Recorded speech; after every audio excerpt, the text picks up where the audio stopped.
What's going on, everybody? Welcome to another episode of Culture 316. I am one of your hosts and producers, Jordan Nahisi.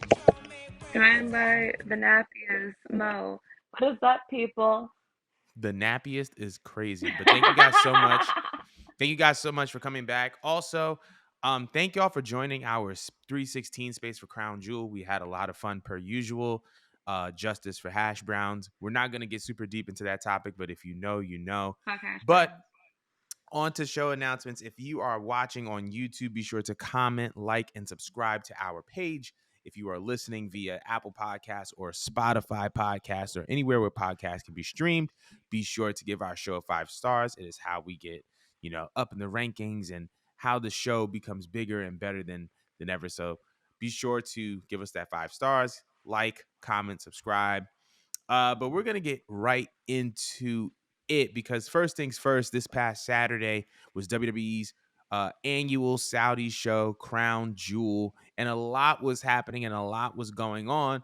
But I wanted to check in with Mo and kind of see her letter grade and how she would kind of grade Crown Jewel. What were some of the highs, some of the lows?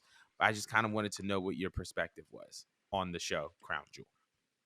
All right, FYI, I missed the main event, but I did watch the pay-per-view, and I honestly, from what I watched, even excluding the main event, I thought it was a pretty good show. Yes, one or two matches, well, not even matches. I didn't really give too much about Miz's segment, and I think probably the weakest link for me personally has to been Rhea Ripley's match, like the little fatal four-way they had. I could have really done without it. But outside of that, the show was very much high energy the entire night. The crowd was in love the whole match. I want to say, personally, I thought that it was banger after banger. I like the way that they put focuses on the major titles. I was very happy with Seth Rollins' match. To be honest, that had to be my favorite match of the night, next to Logan and Ray. The focuses on those two titles, I really enjoyed with WWE. Like at first I was like, damn, they really giving like Roman not Roman. They giving damn, I'm tired, bro. They giving Seth they giving Seth and Drew a lot of time for this belt. I'm like, that goes to show you how important it was. At some point, I was like, God damn it, they might give it to Drew just because of how much effort they're putting into defending this belt for damn near 20, 30 minutes. Yeah. That to be one of my favorite matches, and I thought that was fire. But the match of the night for me, since I did not see the main event, was definitely Logan versus Ray. That got a lot of heat. We're gonna get into it, but I love their chemistry. A, B. Shout out to Logan and his reaction skills because he didn't save the goat's life. Shout out to him, bro. Right. Um, but see, the match itself was great. The counters were great. The chemistry was great. And I love the way Logan won without making Rey Mysterio go out as a punk. Because obviously we don't like seeing people like Rey Mysterio lose. Duh, it's fucking Rey Mysterio. But I Right. love the fact that they put on a really good match, and they let Logan go out as a heel and do something pussy like with the brass knuckles or whatnot. Because I feel like if he got a clean victory over Ray, I actually would have been tight. But I appreciate them putting over a new star. Logan deserves it. That was my match of the night so far. So honestly, about to give it a letter grade, B plus. Is B plus Mm. fair? I'm gonna go with B plus, kind of like those two little segments I just mentioned between Miz and the girls. That I could have been out with, but B plus is good with me. What do you think? I would actually give it the same grade. I would give it a B plus. I thought that there were so many things about this show that were just so good. Part of the reason why I feel like a lot of matches got ample time was because it wasn't a super stacked card. I think it was like 6 or 7 matches. So every match had enough time to be as great as it could be. And so that's the reason why I think that a match like a Seth versus Drew went off the way that it did, because if they had less time, I don't think it would have been as good. Also, I feel like another strength with that Ray and Logan match was the kind of setup of how Santos kind of put the brass knuckles, right, pretty much right in front of Logan so that he can use it. It has the potential to set Santos up for a heel turn, or not. But it's just the fact that they did a slight subtle move that kind of positioned Santos to either remain a face or go heel. Like, it's up in the air. Now You as think far that? Yeah, absolutely, because the No, way because that like, he stepped on it. He stepped on the brass knuckles as if he was trying to prevent what's yeah, his he was trying face to from prevent giving it. Logan. He was trying to prevent Logan's mans from passing it to him. But if you saw right before the 619, or the attempt at the 619, I think it was, Santos like had the brass knuckles in his hand. He was about to hit Logan's mans, and he ended up just putting the brass knuckles on the ring apron and ran after the guy. He never physically Mm, put his hands on the guy. He never, you know what I mean? Like, so it could have easily, that could easily turn into something later down the line, whether it's implicit or explicit. So I love mhm, that. I loved the return of Kyrie Sane to WWE.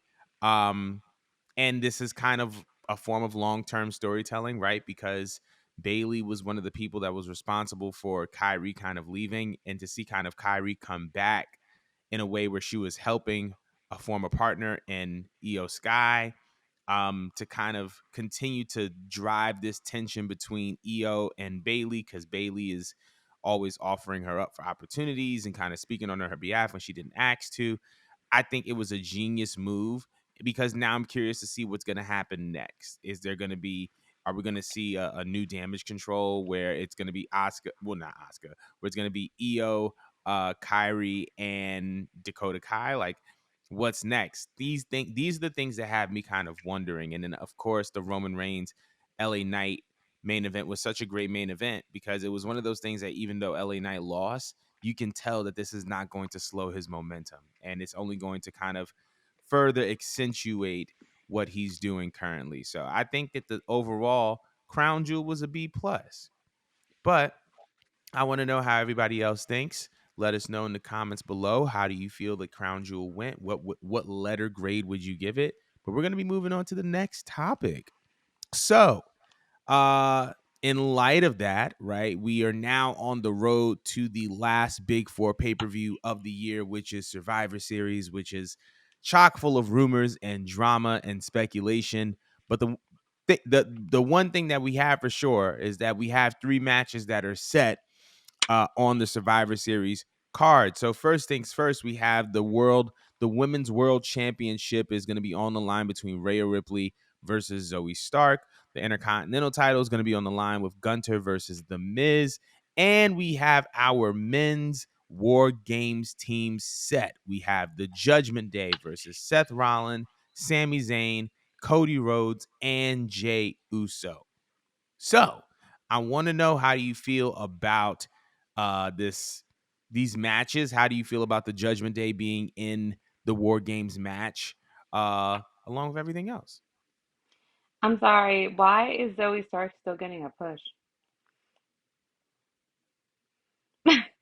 It's just all right. Like that to me is not for Chicago. If I want to bring it to Chicago, I feel like that's not the match that I think the crowd actually cares about. I don't think the crowd hates Zoe Stark, but I also don't think that the crowd feels much of anything seeing Zoe Stark. I think she had a reaction when she was attached to Trish Stratus for 5 minutes, and I think that afterwards we kind of got the same lukewarm reaction we got from her on NXT.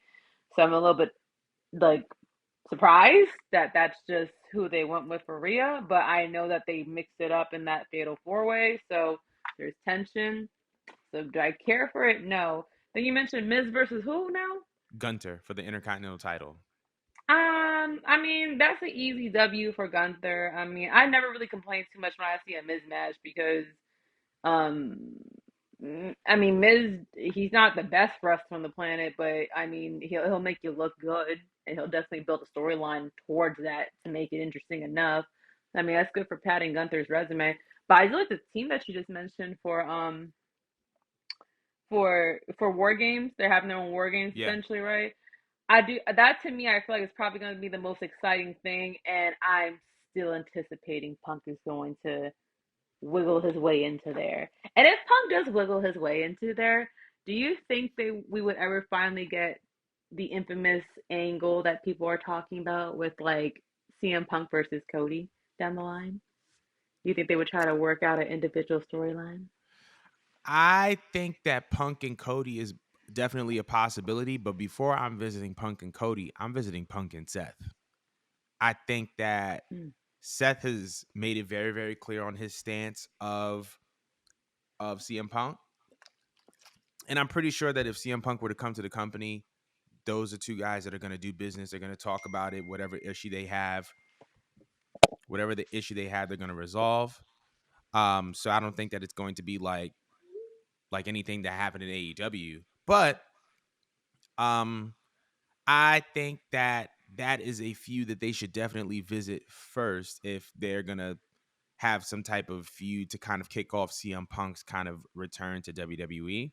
But I Mm. outside of that, I agree with you. I think that the Judgment Day versus this War Games team is definitely hold on. Is definitely going to be oh, baby. Sorry, yo, that was my girlfriend calling. My girlfriend. You landed safely. Okay. So, I think that those are perfect War Games teams.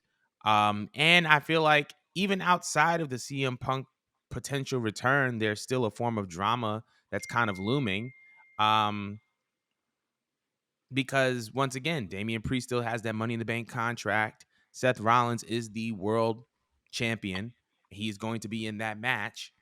And War Games is an extremely brutal match. So who knows? Maybe Damian will try to cash in at Survivor Series. Who knows? But there's so much to be kind of left to the imagination. But I feel like we're going to see. I'm very, very excited. All this happening in Chicago is not by coincidence. And I'm just going to leave it at that. But I want to know how everybody else feels about this upcoming edition of Survivor Series. Let us know in the comments below. But we are going to move on. So, uh, speaking of WWE and potential returns, it has been heavily rumored that WWE is looking to sign the former New Japan Strong Women's Openweight Champion, Julia. I wanted to kind of get your impressions on this. Do you believe that this is a sign of anything that's happening in WWE, or are you just kind of figure out who is Julia, like, and what can she potentially add to the WWE roster? Okay, so I don't watch Stardom, but I have seen the name Julia fly around before. It was definitely not the first time I've seen it, and I know a lot of people hype up some of her matches. I've seen a few clips of it, and from what I'm seeing, I'm very pleased. Triple H loves working with Japanese wrestlers. You could clearly tell like that's just his other facet of wrestling that he just loves working with. And with the idea of them pulling Kyrie and getting her back and then bringing her in, I'm curious to know like what direction they're trying to go with fighting style in WWE because obviously like WWE has like their own formulaic style. Mm, Um, but I feel like Japanese women wrestlers do have something to offer that maybe like the American audience could get used to. We see it with Asuka, of course, and we do see it with Io, but it's like toned down to like a WWE way. But we definitely got to see it full throttle when we got Asuka versus Io. mm, So I think it'd be pretty cool to just add that in more often with wrestlers like Julia, because now we got Asuka, we got Io, we got Kai, we got Julia. I'm like, that's a lot of fun combinations and matchups to like introduce to the crowd. absolutely. So I think it's fantastic. It obviously has Triple H written all over it, and I'm just interested to see what they choose to do with her first, but also how do they choose to present her because over there she's held to a very high regard. I wonder if they're going to invite her kind of like the same way they invited in Asuka when she came in. Like they kind of like made Asuka feel like somewhat of like a mystery, Right.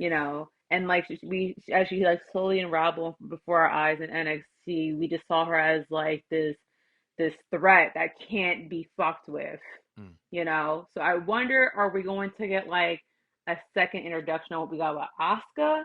You know what I mean? And a more emphasis on Japanese wrestling because that'd be kind of cool. We haven't seen that in like what almost a decade. Yeah. I think it'd be pretty dope. I'm interested. But what do you think about her and how WWE may choose to present her? So, I've watched some of her highlights. I don't watch Stardom regularly, and she's the real deal. Also, to kind of reference a couple of episodes that we did before, she was actually number 2 on the PWI Women's 250 list. So, this is Mm-hmm. someone who isn't just a random name. This is a woman who's considered one of the top 5 women's wrestlers in the world. And if that is the case, then I think it just kind of affirms the fact that Hunter is cooking right now. Like Hunter is cooking. If you look at what's happening in NXT, there's a bunch of women's tag teams that are being formed and being polished and being reformed. If you look at what's happening in across all divisions, we see the introduction of Jade and how she's been made to feel as a big deal, even though she hasn't had a match yet. We see the return of Kyrie and kind of making a new layer to the story between Io Sky and Bailey. And now we have the possible introduction of Julia. And it's interesting because Tony Khan and AEW just announced that Mariah May has just signed to AEW, who was another heavily touted free agent. And it was kind of already speculated that she would be a part of the AEW roster. But I think that Hunter is very, very much committed to women's wrestling, very, very much wanting to see women's wrestling thrive in WWE. And I think that I don't know if she's going to present her the way that Asuka was presented per se, because there's only one Asuka, right? But I do believe that you have the opportunity to just add more depth to that roster and create more valuable storylines and create more valuable opportunities for the women. I'm not necessarily the biggest Nia Jax fan, right? Obviously, we know that there's a history of her being unsafe, injuring multiple women superstars. However, her reintroduction into the Raw roster has added depth to that roster and now has Right. put that division in a place where women can feud with someone other than a Rhea Ripley, and it feels important because Nia Jax has been, is accomplished in her own right. So I feel like what Hunter is doing is something that he's been a very, very big proprietor of for the past 10 to 15 years, and that is trying to see women's wrestling flourish in WWE. And I think this would be a great signing and a great addition to that roster. So, but we want to know Excellent. how y'all feel about the possible introduction of Julia into the WWE. Let us know in the comments below. But we are moving on. Oh, I got to make sure that my rundown is good and is safe. All right. So speaking of WWE and speaking of developmental and NXT, it was reported yesterday that NXT has officially signed a new media rights deal with the CW network. They are set to debut in October of 2024. It is rumored to be a 5-year deal and the largest increase in NXT's media rights ever. So, I wanted to get your impressions on this, right? NXT is moving from the USA network to the CW network. The last time we saw CW in WWE was Friday Night SmackDown, which is years ago. I want to know, how do you feel about NXT moving over to the CW? Did they get the same day, same time slot? I believe that they get the same day and the same time slot. Okay. I mean, that's pretty big. I mean, I feel like another one of Hunter's projects is trying to get people to take NXT seriously again. And Mm-hmm. I feel like yes, thanks to some people in the main roster going down and just some improvement with some storylines that they've been doing, um that there has been more emphasis on NXT. They've been doing a better job at getting viewers, maintaining viewers, and whatever they did, shit, it worked. To get the Yeah. CW, it's a pretty popular network. So good on them because now you could actually say that they have three stronger brands now that Mm. can't be fucked with. So that's another W. That's another W for WWE. They kind of been hitting their stride between these Yeah. signings, the ratings being AEW. It's paying off. It's paying off. So honestly, good on them. What do you think? I think it's incredible. NXT has kind of been known for having this kind of cult like following, it kind of went away for a little bit as far as the peak popularity aspect of it because of just their kind of their desire to kind of lean towards a more polished, less indie product. You mean Vince And I touching think it? that that kind of, huh? You mean Vince touching it? Vince and who Yeah, else? that's Who else is yeah, touching it? exactly. Bruce Pritchard. Jesus. There we go. Bruce, yeah, Bruce. I mean, both Bruce and Vince, but Yeah, it was less indie. It was more WWE. It was more polished. It was more charactery, more gimmicky. Um, and I feel like they kind of strayed away from that extreme, and now they're kind of in a dead middle. And while NXT versus AEW for that whole title Tuesday thing, was it a big show for AEW? Absolutely. Was it a big show for NXT? Absolutely. Do I believe that NXT and AEW are on the same level? I don't really think so. But what it did prove was that NXT has been spending a lot of time improving its product and trying to get yes, back to a place in which it stands out on its own without necessarily needing to constantly compete with AEW in order to be relevant. Like the guys that were being put over and the guys that were being used outside of the legends were people that they have been fine tuning and honing in on, whether that be Braun Breaker or Carmelo Hayes.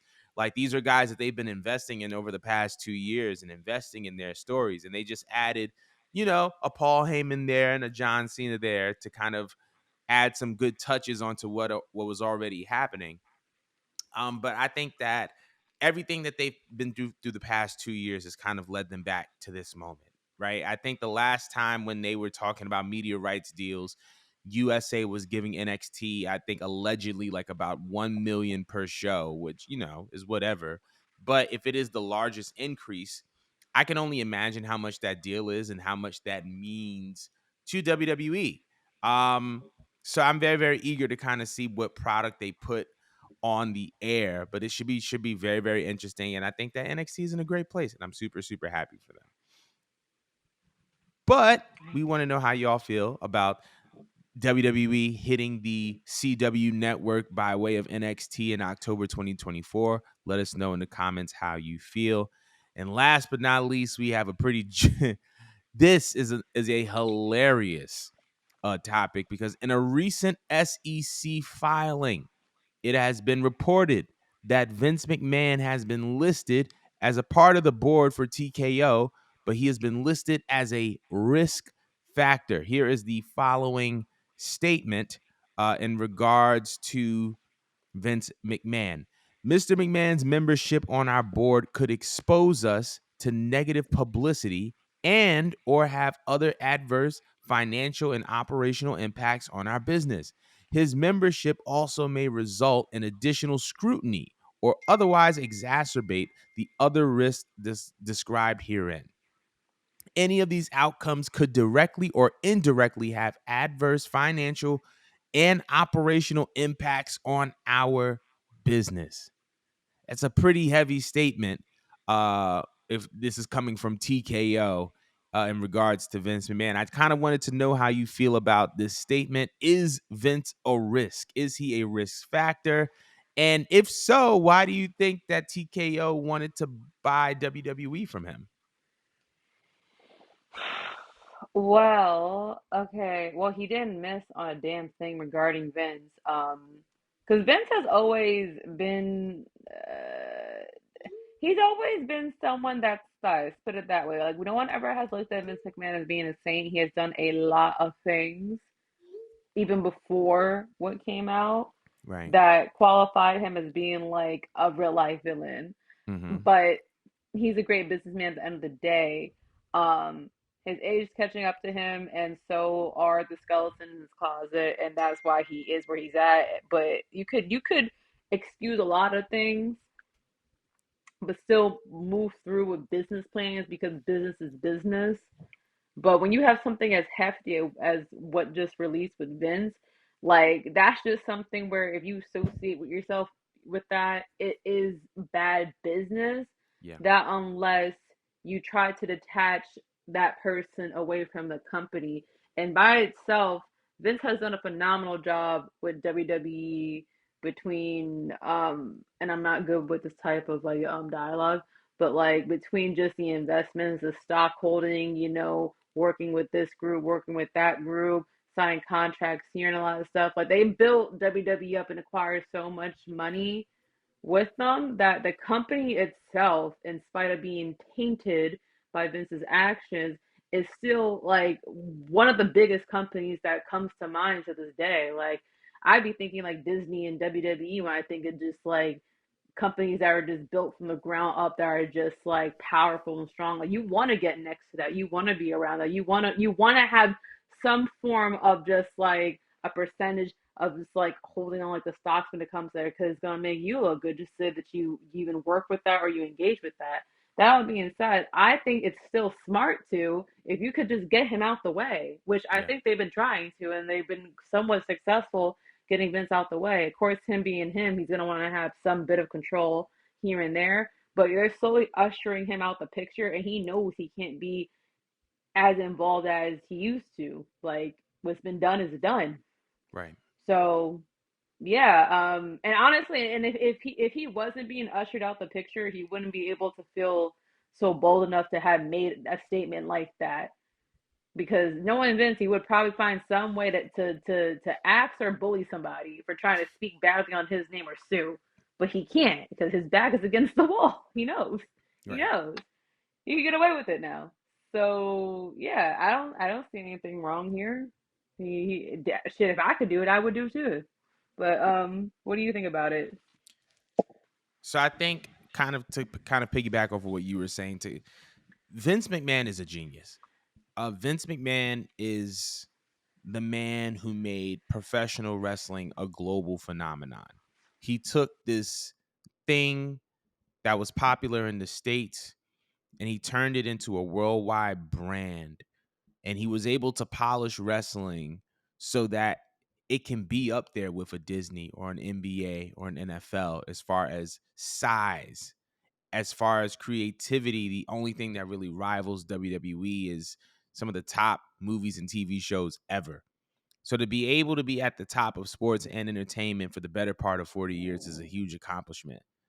But as you said, as he gets older, his demons are catching up to him. His skulls are coming out of the closet. The skeletons are in his closet are starting to show themselves. And I believe that, when you have allegations against you, it does have that potential to harm your business.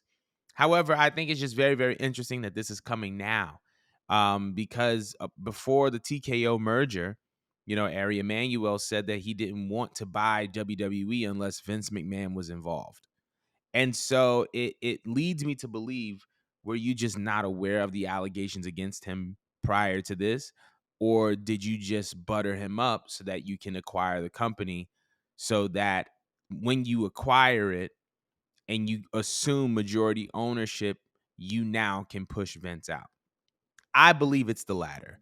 I believe that if you acquire a $9 billion company and you know that it could be even greater and you know that the only thing stopping it is the guy that holds all the power in the reins and is allowed to make a sale, you butter him up. You do, you speak well to him, you speak well of him, and then once you acquire a company, you do what you got to do to make sure that he's out the door.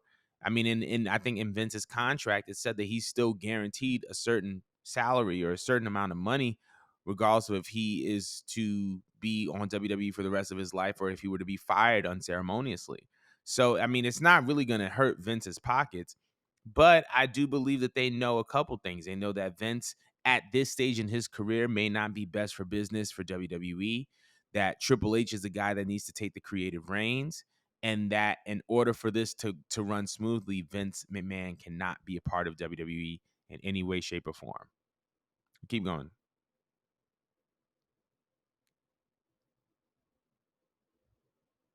Can't hear you.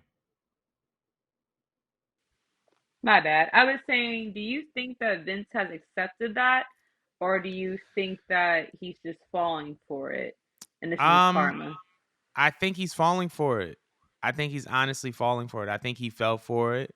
I think that he was over and done with wrestling when he initially retired, mostly because he just didn't want to be a part of the drama anymore, and he didn't want to, be part of that process of possibly being removed from his position. And so he just kind of said, I'll just see myself out. I think that when Ari Mm, Emanuel kind of approached him about a potential acquisition, I feel like there was a little bit of hospitality involved that led to Vince feeling a little bit more vulnerable and open minded to making some type of creative return to wrestling. And I think mm, that's what allowed him to kind of slip into a space. And now I think he's just being pushed out. So mm, I think Vince fell for it. I definitely think that Vince fell for it. So damn. Karma's a bitch. that's a fact. But y'all let us know in the comments below how y'all feel about this whole Vince McMahon TKO saga. But that concludes our show for today, y'all. Thank you guys so much for tuning in with us. We hopefully will see you guys next week.